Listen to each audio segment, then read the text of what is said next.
Merci.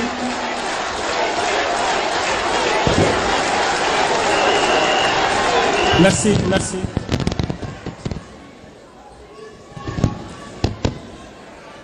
Excellence, le général de brigade Abdourahmane Tiani, président du Conseil national pour la sauvegarde de la patrie, chef de l'État de la République du Niger, chers frères.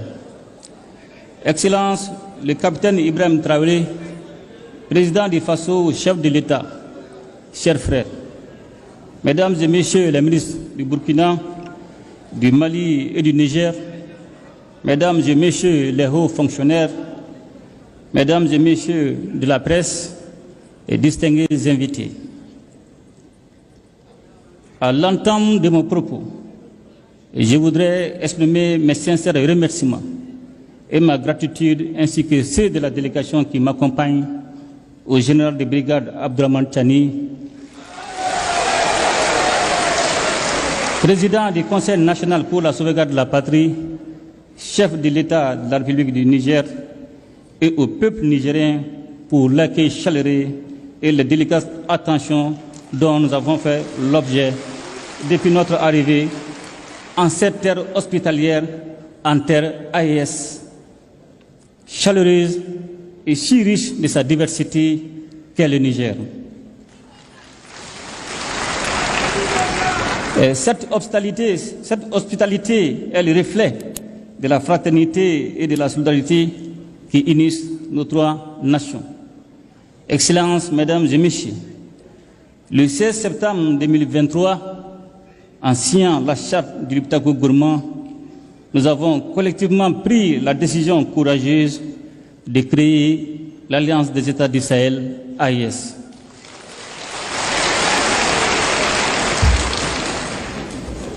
Dès les premiers jours qui ont suivi cet événement historique, les résultats ont été visibles sur le terrain. En effet, notre alliance a très tôt su traduire en action l'architecture de défense collective et d'assistance mutuelle mise en place pour lutter contre le terrorisme sous toutes ses formes et contre la criminalité en bande organisée dans notre espace commun. Je tiens à insister sur la notion d'espace commun pour saluer la clairvoyance de mes frères, les présidents Tiani et Traoré, qui avaient pris les mesures nécessaires pour autoriser les droits de poursuite sur leurs territoires respectifs afin de traquer efficacement les groupes armés terroristes sans contrainte liée aux frontières nationales.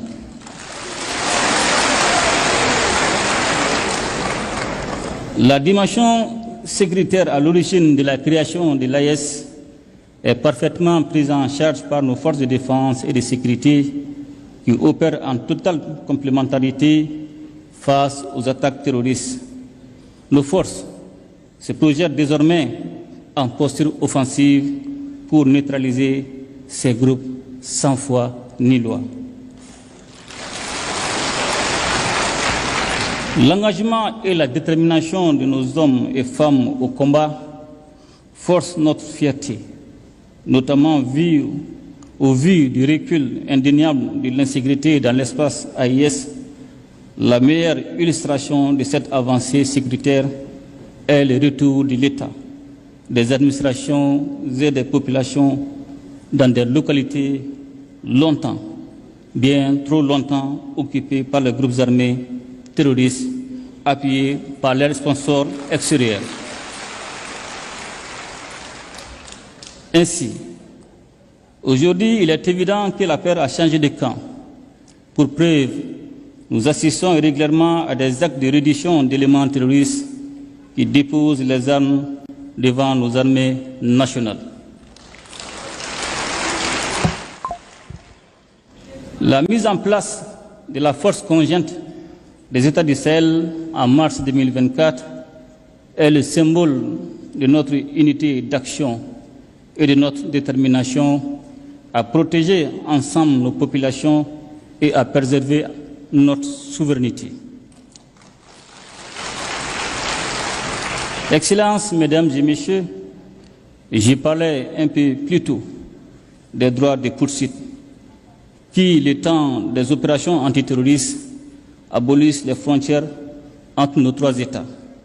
Et je voudrais profiter de cette occasion pour aborder l'un des autres aspects essentiels de notre alliance commune, celui de la libre circulation des personnes et des biens. Trop souvent, les populations de nos États respectifs ont entendu prôner le principe de cette libre circulation sans qu'il ne soit une réalité vécue. Tant les tracasseries administratives et routières ont dévoyé cette ambition. D'ailleurs, je sais qu'avec mes frères, les présidents Tchani et Traoré, nous ne dirons bientôt plus les populations respectives de nos pays, mais plutôt nos populations AES.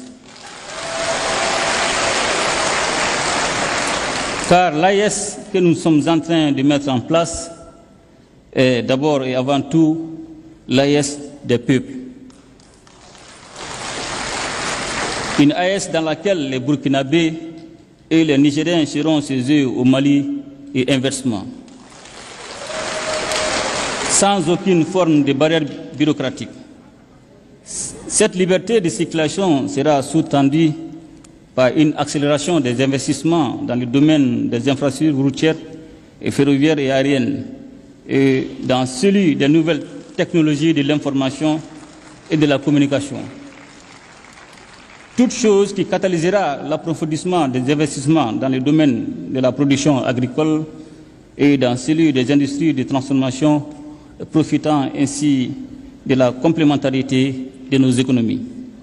Pour parvenir à cette réalité qui est déjà en construction avancée, nos ministres. En effet, ils ont tenu en moins d'un an 4 rencontres sectorielles et élargies qui ont permis de poser les jalons nécessaires à une alliance des États du Sahel aux compétences renforcées.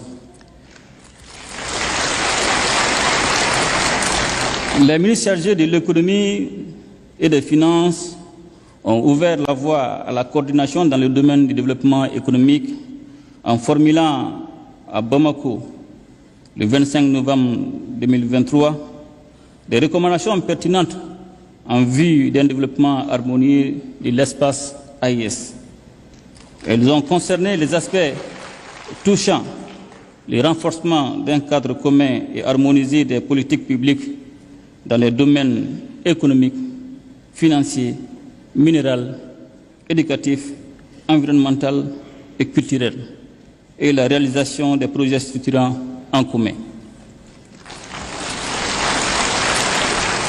Les ministres des Affaires étrangères, réunis une première fois à Bamako, le 30 novembre et le 1er décembre 2023, ont convenu de la coordination diplomatique et ont soumis à notre appréciation la recommandation de mettre en place une confédération réunissant les 3 États en attendant la mise en place d'une fédération regroupant le Burkina, le Mali et le Niger. De manière proactive, une réunion ministérielle élargie s'est tenue à Ouagadougou le 15 février 2024 pour élaborer les avant-projets des documents relatifs à la Confédération. Les ministres des Affaires étrangères ont ensuite finalisé à Niamey, le 17 mai 2024, les projets de textes portant création, organisation et fonctionnement de l'AES, ainsi que les documents préparatoires du présent sommet. J'ai tenu à faire ce rappel, Excellences, mes chers frères, pour adresser nos chaleureuses félicitations à nos ministres et à leur équipe technique pour le travail abattu en si peu de temps. Et surtout pour la qualité des documents qu'ils ont soumis à notre appréciation. J'ai particulièrement jugé utile de saluer, à travers les projets de textes élaborés, le maintien des valeurs chères à nos cœurs, à savoir les valeurs de fraternité, de solidarité, de complémentarité, mais aussi et surtout l'importance de placer et de garder les populations au centre de l'action de la Confédération. Je me réjouis par ailleurs de l'esprit constructif qui a prévalu durant les différents travaux. Cet esprit est justement ce que nous sommes invités à formaliser durant le présent sommet, afin de répondre à l'attente pressante de nos populations qui aspirent à vivre ensemble, à vivre en paix, à vivre en communion et en harmonie dans un espace stable et prospère. Excellences, Mesdames et Messieurs, ce premier sommet de l'AES est l'occasion de réaffirmer notre solidarité et notre soutien mutuel. Il ne saurait à cet égard manquer de réitérer nos remerciements à la République serbe du Niger pour sa solidarité agissante en décidant de nous livrer d'importantes quantités d'hydrocarbures. Excellences